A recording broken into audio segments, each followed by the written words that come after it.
Hey Sam and Sam's parents. Sam is an elite athlete and left the question below. Let me read it out. Samuel's energy level is higher than normal kids, but his attention span is also slightly shorter than average. I'll stop you there and say I'm exactly the same. If it's something that I'm obsessed about, I can have, once I start it, I will have a really high attention span to it. But someone like Samuel, someone like myself, we're different to most people. We will have one or two things that we really like, we really find a lot of meaning and passion into, and anything else, just we really can't focus on it for very long at all, because we don't. If we're interested in something, we'll really care. If we're not, we really don't care. It tends to be quite polarizing. It's one or the other. Samuel's energy level being higher than normal kids, absolutely. I definitely feel you there. Most people, they're either going to love me or they're going to just be like, nah, he's a bit annoying. He's a bit too.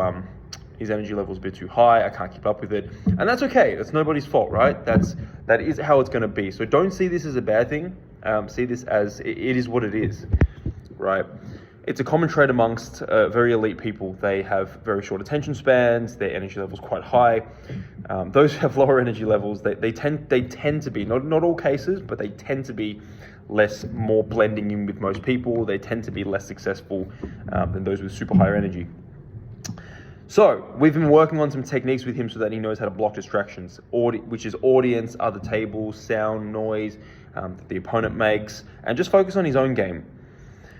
This is a double-edged sword because, yes, you want to be able to focus on your own game in some extent if your opponent's behaving very poorly, or if they're trying to distract you, sure, you want to focus on your own game. But individual sport is a one-on-one game, or it's a two-on-two game if you're playing doubles, that you need to be seeing what's going on. You need to be present. You need to be observing what is going on in the game. What are my strengths? More importantly, what are winning me points and what are not winning me points?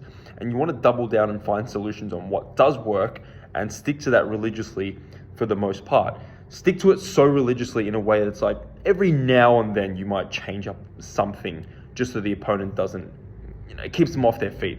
But for the most part, you should be continuing to do what works. It's up to your opponent in that moment to find a solution against that. Now, in a lot of cases, actually, even if your opponent knows night and day what you're doing, they can't magically learn a new skill set in the middle of the match. Learning a new skill set takes the right teaching, right, which they might not have. Then, even with the right teaching, it takes months of practice, weeks at minimum. So they can't just fix that in one match. The more you try to, I'm going to block distractions out, the less that's going to work. So I was told from a young age, block out the audience, block out the crowd. But actually, I'm an entertainer. I like being in the middle of a sport and it's like, yep, did you guys see my excellence? Did you guys see that? Did you guys see how good my shot was? Yep, let's win the next one. Did you see how good my celebration was? I enjoy that. And high energy kids like myself thrive on that, and you look at the best players in the world. You look at Novak, you look at Lin Dan, you look at Rafa. These guys in their own different ways are crowd entertainers. So if your child has that, you want to be, really letting him embrace that. Because later in life, when he becomes a public speaker or when he's the CEO of a company, these are skills that he's going to want to have rather than suppressing it. So as much as you guys have good intentions, this is kind of suppressing it. If he likes playing in front of an audience, if he's a kid that likes getting other people's attentions, hooray, I'm the same. Use that to your advantage. Sound and noise that the opponent makes. These are things that you want to accept that they exist. These exist and I can hear them, but what am I going to focus on? I'm going to focus on the next point. Right, the way to deal with pressure, the way to deal with nerves, the way to deal with distractions is not to try and block them out. That doesn't work because if I say don't think of a pink elephant, you think of a pink elephant. But if I accept that, yep, I'm thinking of pink elephants, I've at least got that emotional level of acceptance that I can just move on to the next one and be like, okay, cool. What am I going to focus on next? Then your attention drifts to that without your mind going, oh my God, I have to stop this thing, and you're giving it so much unnecessary power. So that is really how you're going to do it. There's nothing wrong with him. You don't need to give him breathing techniques. You need to let him go through the process of letting him find his own ways of dealing with it. My way of dealing with the audience and all that was to let it be, to play along with the crowd and make him be like, yeah, get into the game with me. Why are you sitting there in silence? Why are you saying nothing?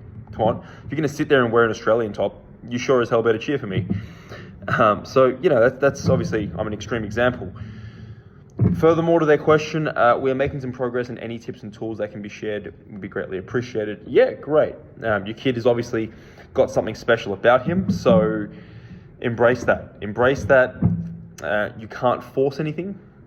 As a parent, I can understand and empathize that, you're so invested into your kid's growth, you'll do anything for them, you pay for them. Yet what actually works, when you look at the Yannick Sinners, when you look at, the best players in the world, the common, 99% of the time, you look at the common trend. The parents were like, we support you in whatever you do, and we're going to let you win, lose, learn the lessons. We're not going to try and coach you. We're not going to try and play that role. We're going to let you do this yourself.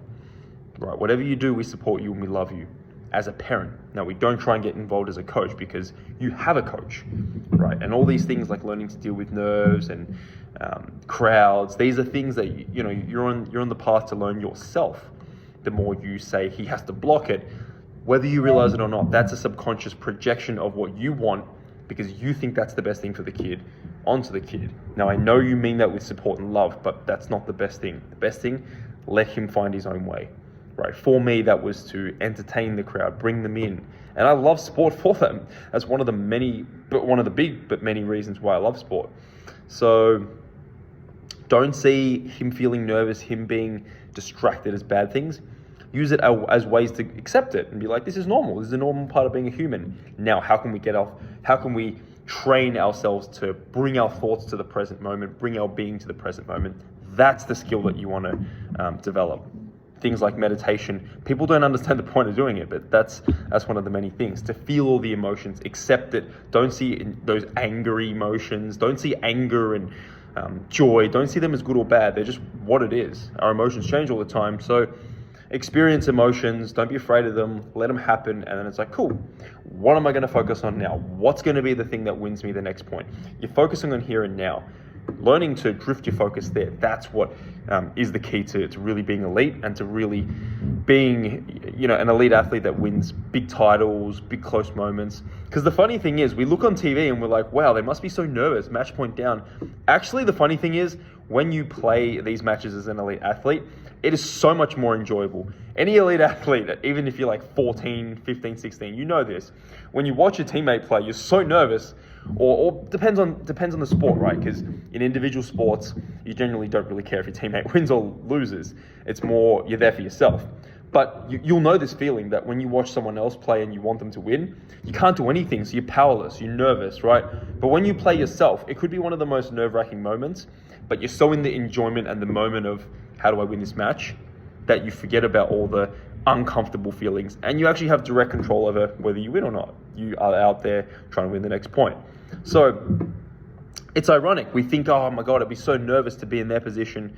And yes, before the match, it's not a comfortable feeling, but it's not at all. But during the match, it's actually really fun because we're there trying to find solutions as to what's working, what's not. How do I win the next match? Who is this guy? What are his strengths? What is he not as good at? What am I doing that he doesn't like? Or what am I doing that's not working? Being in that mode where you're trying to find those solutions is a very fun state to be in. So if a child or if anyone can learn to play matches with that, that's a hugely powerful it's a really powerful skill that you can use in any area of your life. Because it's funny, right? Once I'm always like, oh, I've got to get so much work done. The moment I start, I can't stop because I'm in the moment. I'm not thinking about, oh my God, I'm so tired, I have this and that. I'm entrenched into here and now. These other things, yep, they're happening. That speeding fine I got. But what am I going to do now? And this is one of the moments that I love, and I can't stop working when I'm in these moments. So that's how you want to be in a sport match. Any questions, let me know. But yeah, I think I definitely shared a lot of great insights there. Keep it up. I'm definitely going to create some reward for those who are contributing more in the community. And yeah, Samuel, I wish you the very best. I'm here for you throughout the whole journey with you being in the community. And we're here to really help you become the best athlete you can be. Now, if you're a table tennis player or a tennis player, I can directly help you with skill sets, especially table tennis being my expertise. Tennis, I can give suggestions as to how to train for success, how to do certain things, how to think about how to go about points, things like that, or my areas of expertise. So yeah, any questions, let me know. All right, thanks for the contribution.